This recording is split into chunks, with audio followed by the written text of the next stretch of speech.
Welcome to Trench Diaries, and welcome to another story. Today I have another pilot for you. Before, we've already learned about Hans-Ulrich Rudel via the Stuka pilot book, him being the most successful ground attack pilot of all time, as well as the highest decorated soldier in the entire Wehrmacht. This time, we will meet the most successful fighter pilot of all time, credited with 352 air victories, Erich Hartmann. Now, if you are a returning viewer, welcome back, I'm glad to see you again. You know how it works, I will put timestamps on screen so you can skip right to the book introduction. If you are new to this channel, welcome. This is Trench Diaries, where I read you the stories, war diaries and autobiographies of soldiers, airmen and sailors of armed conflicts during human history. This channel isn't political, it is solely about people and their stories. These stories are either English versions of these documents or the original German versions, which I have translated and edited myself to make them accessible in this format. I also try to bring a bit of personal history into these series, having served in the German army myself and being a captain of the reserve. As such, after each episode I will talk about interesting things that happen in the episode, as well as talk about German culture, language, traditions and cuisine. If this is something that interests you, consider subscribing, liking and commenting. I read every single comment and try to answer most of them. But now, let's talk about today's protagonist. Erich Alfred Hartmann was born on April 19, 1922 in Weissach in southwest Germany. Weissach itself is semi-famous because it is home to the official test track of Porsche, one of the most well-known German automakers. But back to our man. Born as a doctor's son, his family actually emigrated to China for some time, but they returned to Germany in 1928. You could say that he was predestined to become a pilot since his mother was an enthusiastic glider pilot and actually one of the first female pilots in Germany, full stop. At the young age of 15, he already had become a glider instructor and in 1940 joined the Luftwaffe as a trainee pilot and officer candidate. Joining the war effort in October of 1942, he quickly earned the nickname Bubi, an endearing moniker meaning lad or boy because of his very youthful features. On November 5, 1942, he shot down his first enemy aircraft, an IL-2, and from there went on to become the legendary pilot that he is today. What most people tend to not know is that he was actually a Russian prisoner of war for no less than 10 years after the war ended, where he was tortured and at times sent to Siberia to serve his sentence. After that, he joined the Federal German Luftwaffe, where he remained a pilot and was critical when Germany was considering and later buying the infamous F-104 starfighter. Discharged in 1970, he spent a few years as a flight instructor and lived until the age of 71 in southern Germany, where he died on September 20th, 1993. His life is chronicled in this book, aptly named The Blond Knight of Germany, first published in 1972 by Raymond Toliver, a former test pilot, and Trevor Constable, a former merchant mariner. After befriending Hartmann, they wrote his biography in the form of this book. And while it is not without criticism, it is generally acclaimed as an excellent work that saw great success. In Germany alone, 61 editions were published. Their respect for Hartmann, even though they were former enemies, shines through, especially in the introduction, but if you look at what the man went through during and especially after the war, it is relatable. True to himself at all times, Erich Hartmann has become a true legend and left his mark in aviation history. This is his story. Now grab a beverage of your choice, sit back and relax. I am your host Jay. Roll the intro.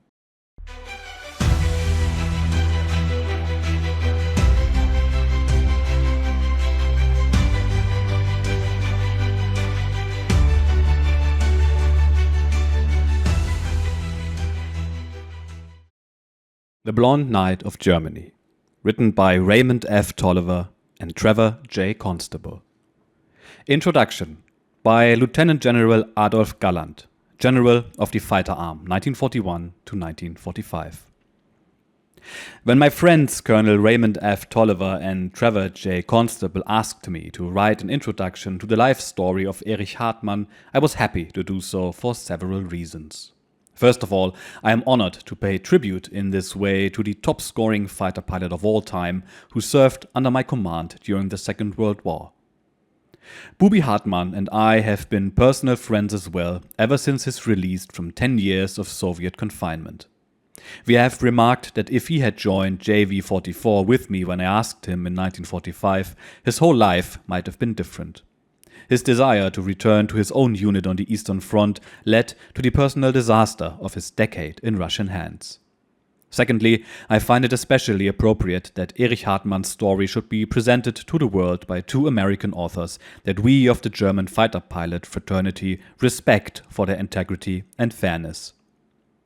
Due largely to their previous two books, the accomplishments of the German fighter pilots in the Second World War have been historically recognized on an international basis. I believe that Erich Hartmann's world combat record of 352 confirmed victories and his other achievements are not only endorsed, but also illuminated by this book. Thirdly, there is the quality of Erich Hartmann's story as it has been set down by his American friends after years of painstaking research.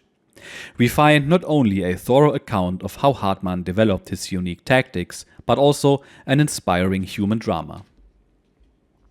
We meet not just another fighter pilot and soldier, but a man whose character was tested for 10.5 lonely years, during which he was stripped of his soldier's rights.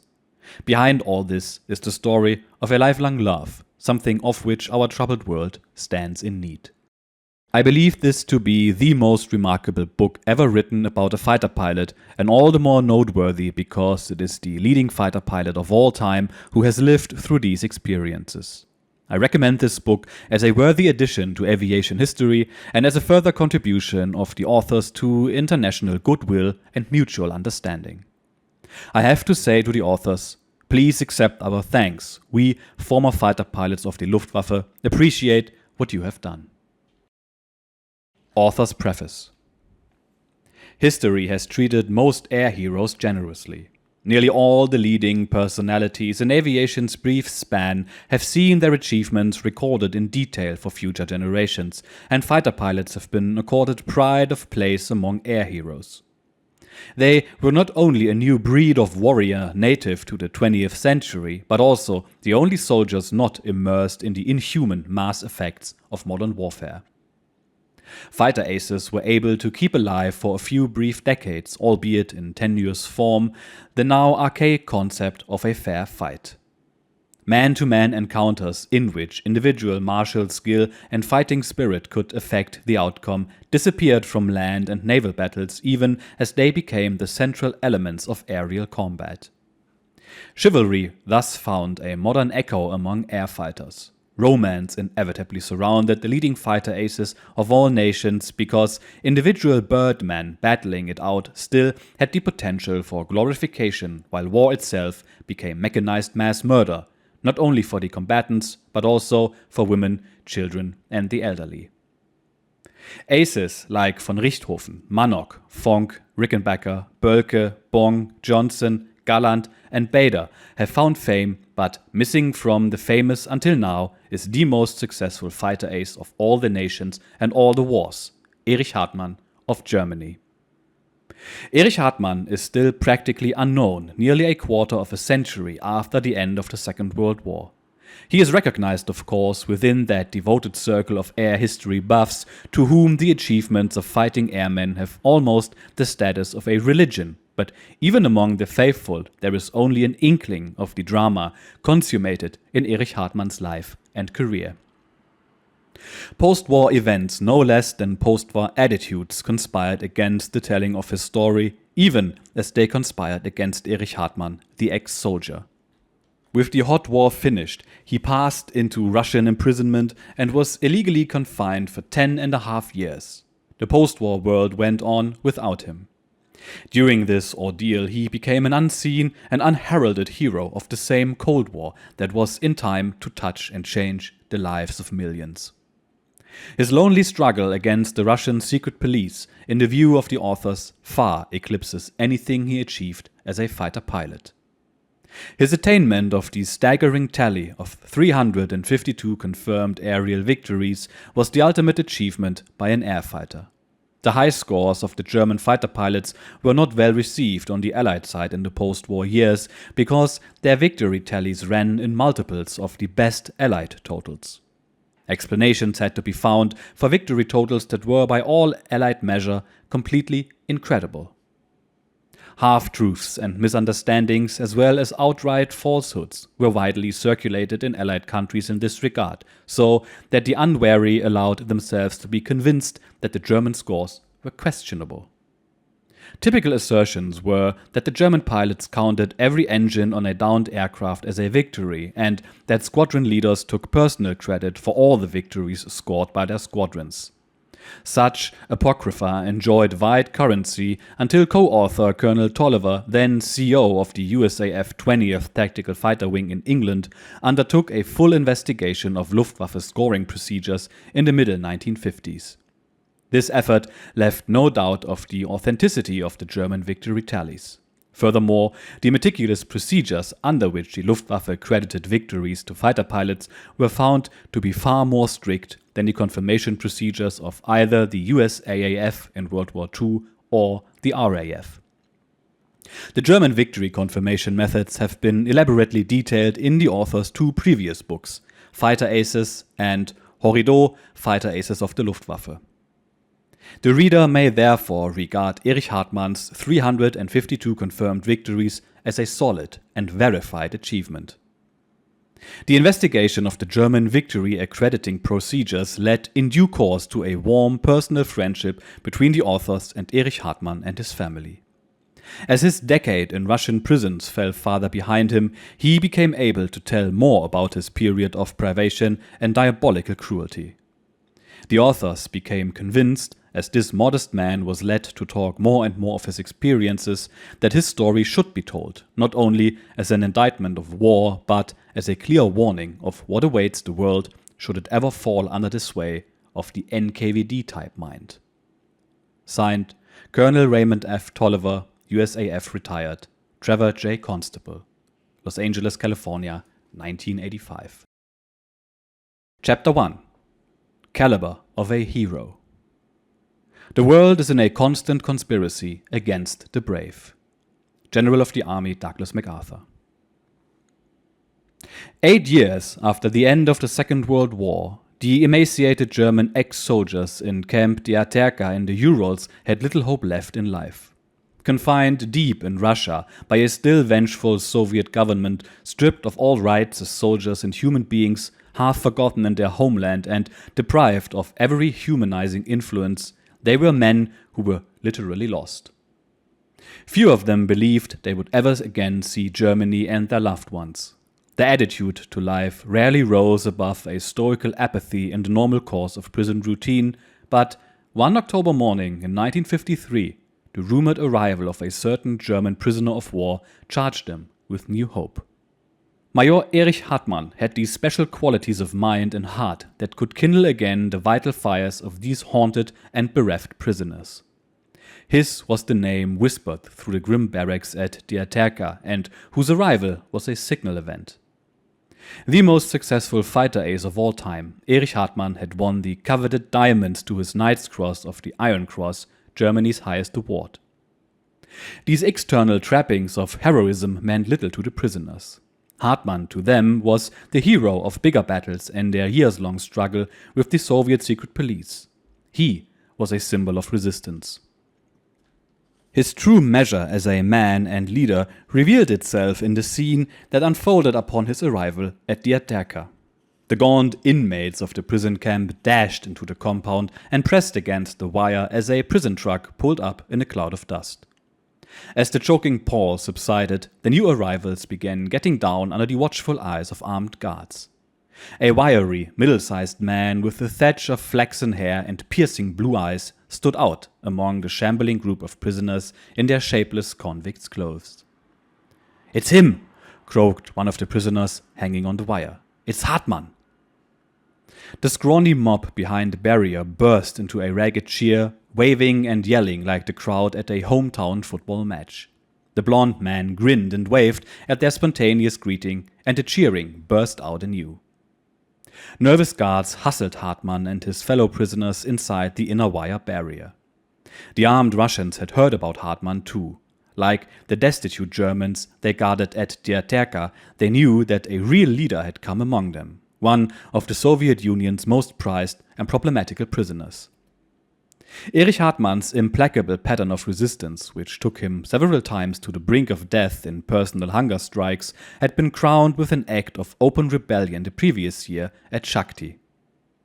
German ex-soldiers classified as war criminals were used as slaves in the Russian coal mines at Shakti, and Erich Hartmann's refusal to work had touched off a little revolt that lifted the spirits of every German confined in Russia.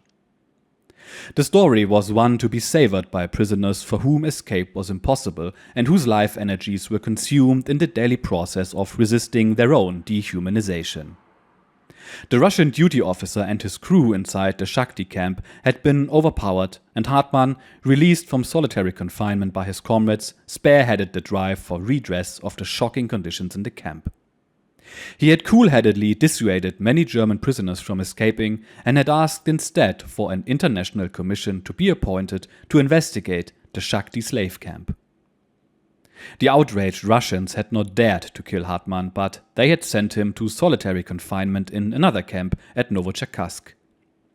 Some of his comrades in the Shakti revolt had been sent to Diaterka, bringing with them the story of the rebellion.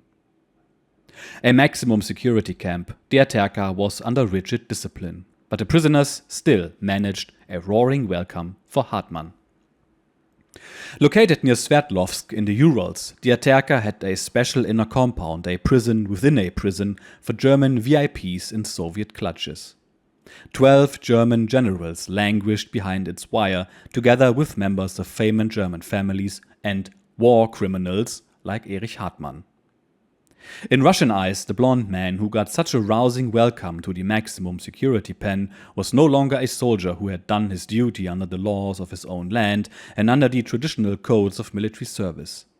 His relentless antagonism toward the Soviet secret police led to his conviction as a war criminal in a Russian kangaroo court.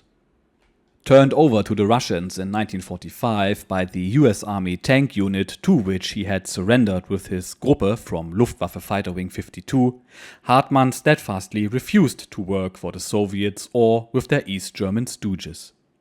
His resistance continued through 6 years of threats, lures and attempted bribes. He even resisted the supreme incentive of return to his family in Germany if he would work in his native land as a Soviet agent. After 6 years, the Soviets realized that Hartmann was never going to aid their cause, and they then brought him to trial as a war criminal, sentencing him to 25 years at hard labor. His response was to ask for the bullet. Soviet confinement was a prolonged and debilitating test of human character.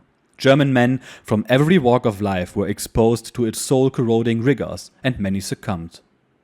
America is gathering its own experience today of these nightmares of confinement, with many of its sons similarly branded as war criminals in the power of Asiatic communists. Even the seemingly indomitable Erich Hartmann had his breaking point, and those who endured Soviet jails for untold years are unanimous that everyone has a breaking point under such inhumane conditions. Senior generals in Russia proved no stronger than privates and indeed were all the more pitiful when they broke. Officers demonstrated no superiority over NCOs in meeting the challenge of the NKVD. Age, experience, family background or education, the traditional forces dominant in the development of character and intellect, provided little or no protection against disintegration. Those who survived the ordeal best and for the longest time were men who drew their strength from one or two main sources. Religion provided men in Russian prisons with a powerful personal bastion. Whether he held his religious faith as an abiding conviction or as a fanatic, the religious man could resist his captors. The other men who could maintain their integrity were those who had known an absolutely harmonious family life and therefore had faith that their homes and marriages would endure. These men wore a kind of armor of love. They were at once protected and powered by this arcane energy. Erich Hartmann belonged to this latter group. His wife Ursula, whom he calls Ush, was his spiritual and moral power source while he was under the Soviet yoke. She was the light in his soul when the glory days of war vanished and a black veil of Russian imprisonment was drawn between him and the rest of humanity. She never failed him, and she is an integral part of his achievements. Without her, he never would have survived the Russian prisons for 10 years, nor would he have wrought the miracle of his rebirth. By the common consent of his fellow prisoners, Erich Hartmann was not only one of the strongest men under the Soviet heel, but also one of an elite group of natural leaders. With Germany down in ruins and all military regulations automatically swept away, the German prisoners recognized only those leaders who rose naturally among them. The cream went to the top in this natural process. Rank and decorations meant nothing, and neither did age or education. Tricks and gimmicks of leadership were of no value. In the Russian prisons there were worthless, traitorous generals and magnificent sergeants. Indomitable privates rubbed shoulders with corrupt officers. The leaders who emerged were the best of German manhood in terms of character, willpower and endurance. Barely 23 years old when he passed into Russian hands, Erich Hartmann rose to the top despite his extreme youth. He was able to sustain himself and many of his countrymen for more than 10 years under conditions of almost indescribable physical and moral hardship. Rarely in history, and never under modern conditions, has a war hero been subjected to such protracted efforts at his degradation. His survival of such an ordeal better verifies his heroic qualities than does his decorations. The wellsprings of Erich Hartmann's strength were beyond the reach of the NKVD. Their source lay in his family background, free upbringing and native manhood, reinforced and overlaid by the undying love of a beautiful woman, his wife.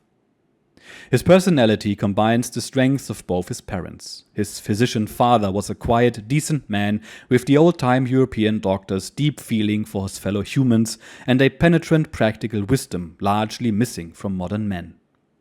His mother, who is still living as this is written, was a vibrant extrovert as a young woman, gay, energetic, enterprising, and venturesome. Dr. Hartmann enjoyed quiet philosophizing over a glass of beer as a relaxation from his profession, while his exuberant blonde wife flew airplanes in Germany before society had quite decided whether it was a fitting thing for a woman to do. The willingness to dare and the wisdom to know just how far to go, key elements in making Erich Hartmann the most successful fighter pilot ever, are character traits derived from the qualities of his parents. These and other inherited qualities met and mingled with individual talents that are distinctively his own. He has a will almost fierce in its drive to prevail and conquer. His directness in thought and word are disquieting to the pretender, inspiring to the timid, and challenging to the valiant. He is an incorrigible individualist in an age of mass effects and conformity. To the marrow of his bones, he is a fighter, not only in the sense of being the greatest of all fighter aces, but also in terms of meeting all life's challenges head-on. Gandhi dancing around an issue is something of which he is incapable, even if his life depended on it. He would be a total failure in the diplomatic service with his punch-in-the-nose bluntness, but he is a sportsman and a lover of fair play. A fair man and an honest man has nothing to fear from him, for he shakes hands as easily as he locks horns. In an age with a diminishing regard for fair play, he is in some ways an anachronism, and like the knights of the old, he would rush to pick up a foe he had just knocked from the saddle. In aerial warfare as a flying soldier he killed many enemy pilots, but he is incapable in everyday life of consciously doing injury to another. He is not religious in the formal sense, although he admired and respected the Germans who were so sustained in Russia. His religion is one of conscience and is an extension of his fighting heart. As George Bernard Shaw once expressed it, there is a certain type of man who holds that there are certain things he must not do in life, regardless of the cost to himself. Such a man may be called a religious man, or you may call him a gentleman. Erich Hartmann's code of conduct, his religion in a sense, is that he cannot be made to do anything he believes to be wrong, and he will not of himself do anything he knows to be wrong. This variant of the golden rule arises from his black and white convictions, which admit to little grey in life. He has an old-time moral sense, probably inherited from his father, and a kind of feeling for truth that wins him the adoration of today's young German pilots. In the Russian prisons, his spiritual forces found their focus in the image he carried with him of his beloved Ush. His conviction that all would be well at home, the mental picture he held of a peaceful hearth centered around his wife, did for him what formal religion did for others who survived. His faith in Ush never wavered, and it was fulfilled 100-fold. Was Erich Hartmann then a self-centered individual, thinking only of himself and his Ush? Far from it. He actually never needed to expose himself to Russian jails. Right before the end of the war, General Seidemann ordered him to take a Messerschmitt fighter, leave Czechoslovakia and his unit, and fly back to central Germany. His orders were to surrender to the British. General Seidemann knew that the Russians would take vengeance on their aerial nemesis, and the order to fly to safety was the last order from IRHQ that Hartmann received during the war. The young, blonde-haired major deliberately disobeyed his order. Thousands of German refugee civilians, women, children and old people, most of them relatives of men serving in his Gruppe, had become attached to his unit. Militarily, an order was an order, and he should have obeyed. He accepted instead what he believed to be his unavoidable duty as an officer and as a human being. He stayed with the defenseless civilians, a decision that cost him more than 10 years of his life. His modesty is as much a part of the whole man as his blue eyes and blonde hair. Typically, he never told the authors about General Seidemann's order in more than 12 years of friendship that preceded the preparation of this book. The information came from others. When asked about it, Hartmann merely shrugged. Unrelentingly hard against himself, he could find it in his heart to forgive a comrade who caved in under Soviet pressure. Every man had his breaking point, and for some it came sooner than others. That was Erich Hartmann's view. When fellow prisoners cracked up emotionally under such ultimate strain as a divorce in absentia granted to a wife in Germany, he gave of his strength to pull them back together. He could talk soothingly to them, or slap them back to reality. His hard way was his own, and not for other men unless they chose, as a free act, to follow his lead. When his release from Russia was secured by Chancellor Adenauer in 1955, there were still many German prisoners remaining in Russia. Many had preceded him to freedom in West Germany, and the occasion of his return to his native land was to be celebrated by ex-POWs and their families. At the railroad station in Herleshausen, the first free soil he had touched in a decade, there was a noisy and exultant welcome. He was told that a massive celebration was planned later for Stuttgart near his hometown of Weil im Schönbruch. The POW associations had organized the gathering, and important public figures were scheduled to attend. Thin and gaunt, Hartmann was obviously moved. Then he surprised his welcomers by insisting that there be no such reception. He could not take part in such festivities. Newspapermen asked him why he would not accept the heartfelt welcome home from his fellow citizens of Stuttgart. Because the Russians view life differently from us. They might well decide on hearing or reading of such a celebration not to release any more German prisoners. I know the Russians well enough to be fearful on this account for the continued imprisonment of my countrymen in the Soviet Union. When they are all home, then we will have the celebration. Meanwhile, we must not rest until all German soldiers held prisoner in Russia are repatriated. His 10-year duel with the Soviet secret police intensified Erich Hartmann's native quality of directness, but he had his head-on nature long before the Russians got their hands on him. Forthright to a fault, he speaks out loud and clear in the presence of wrong. Even Reichsmarschall Göring, standing one rung below God when the Nazis were in power, failed to overawe Erich Hartmann when the young ace felt Göring had perpetrated a wrongful act. He visited his mother near Jüterburg in January 1944 when the air defense of the Reich was suffering from a severe shortage of pilots rather than planes. He landed at a fighter base near Jüterburg when the weather was closing in. Only 22 years old himself, he was struck by the extreme youth of the pilots in the fighter squadron based at the field. He was used to seeing young men come to his units in Russia, but these flyers looked scarcely more than high school boys. When he returned from his visit with his mother, he found that the squadron had been sent up into the foul weather that had started to close in when he landed a few hours previously. Their mission was to intercept a force of American bombers. With little training and even less practical experience, 10 of the youngsters had crashed fatally in the bad weather without ever finding or shooting at the bombers. The infuriated Blond Knight sat down and wrote a personal letter to Reichsmarschall Göring. It read, Herr Reichsmarschall, today from this airfield on your orders, fighter units took off in vile weather in an effort to find and shoot down American bombers. The weather was so bad that I would have been unwilling to take off myself. The fighters you sent into the air never found the bombers, and 10 very young pilots and planes were lost without firing a shot at the enemy. Some of the young pilots I talked to in the squadron who are now dead had less than 80 hours flying time. If we cannot win against the bombers in blue sky, and then to send youngsters up to die in bad weather is nothing short of a criminal act. We should wait until the skies are blue and the bombers come, and then send everyone up to assault them at once, with some chance of success. It is disgraceful to waste young men's lives as has been done today. Yours faithfully, Captain E. Hartmann, Fighter Wing 52. Erich Hartmann sent the letter directly to Göring by regular mail, including his full current address. The tone and content of this missive were sufficient to ensure punishment even for a leading ace. The next communication he got from Göring was a telegram hailing him as the most successful fighter pilot in the world.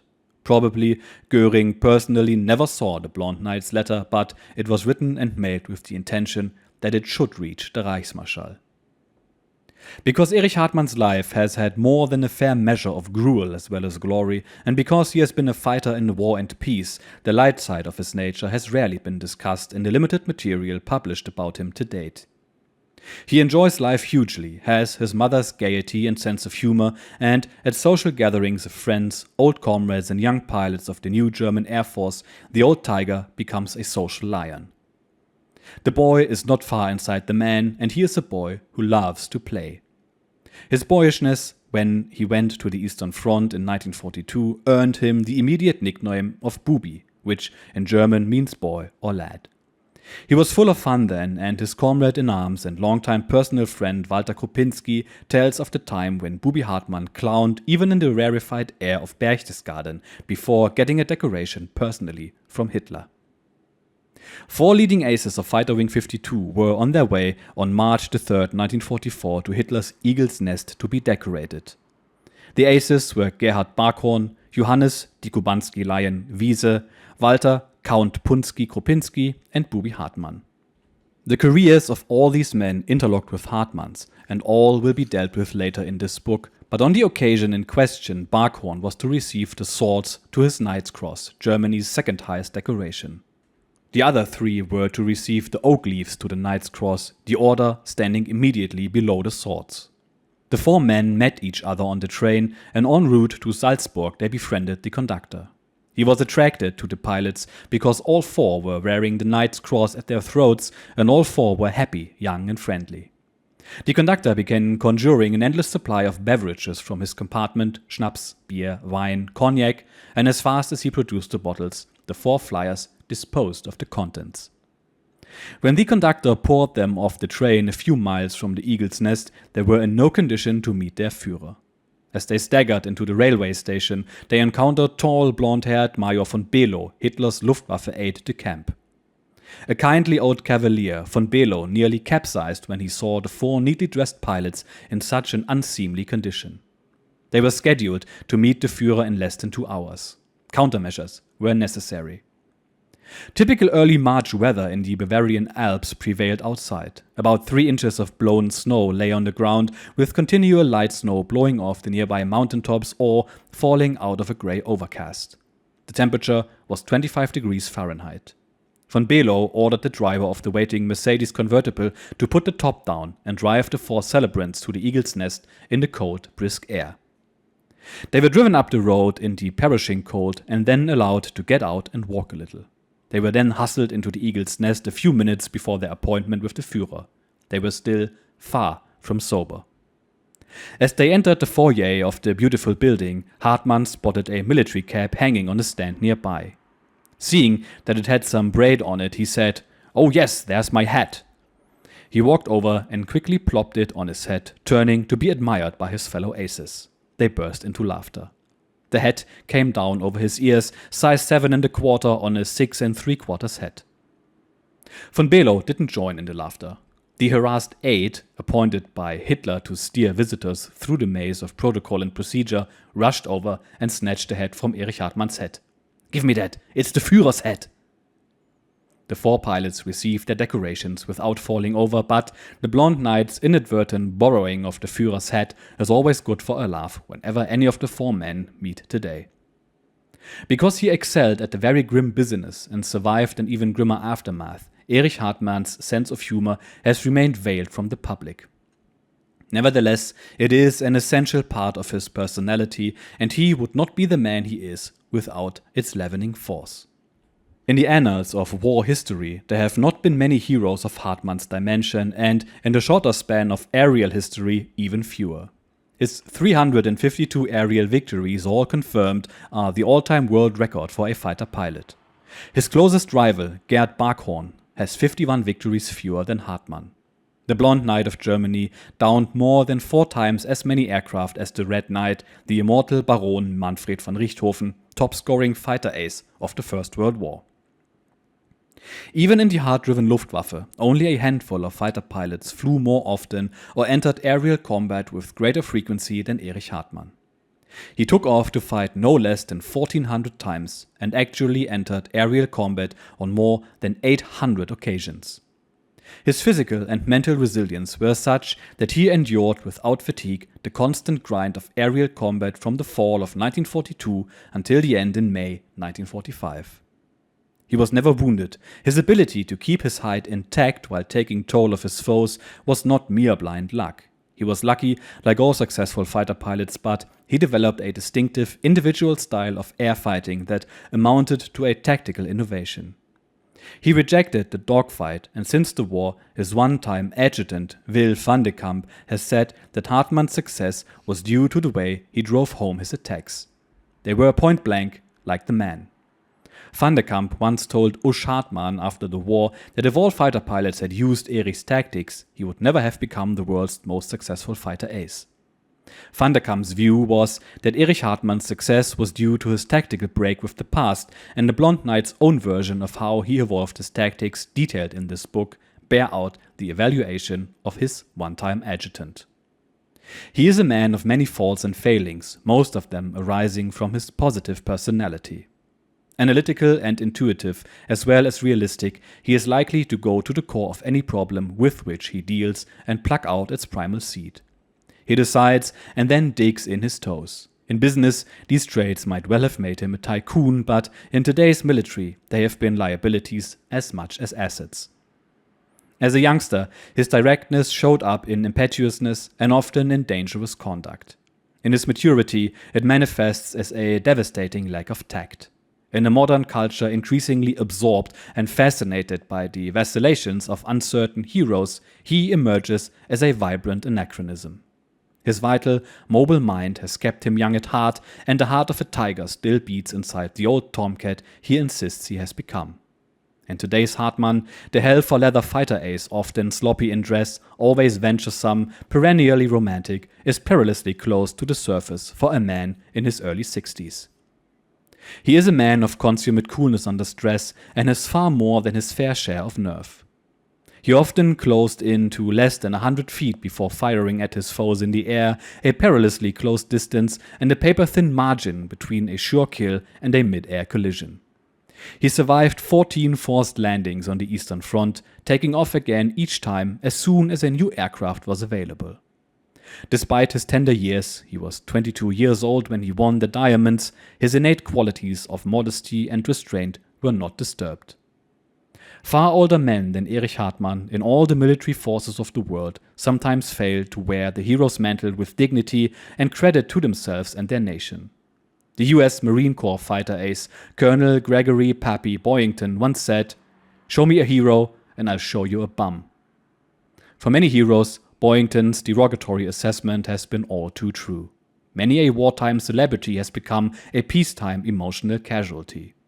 Erich Hartmann had to maintain his integrity not in the face of rewards heaped on him by a grateful nation, but against a regime that forced him to fight on for a decade in a lonely, soul-destroying Cold War. Hartmann played the cards that fate has dealt him in war and peace with an equanimity that all men can admire but which few could even hope to emulate. When he returned to Germany in 1955, he had several bitter cups to drain. His son, Peter Erich, had died in 1947 and the Blond Knight never saw the boy.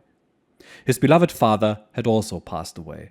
His boyhood hope to follow his father into the medical profession had to be renounced on account of his age and long separation from the academic world.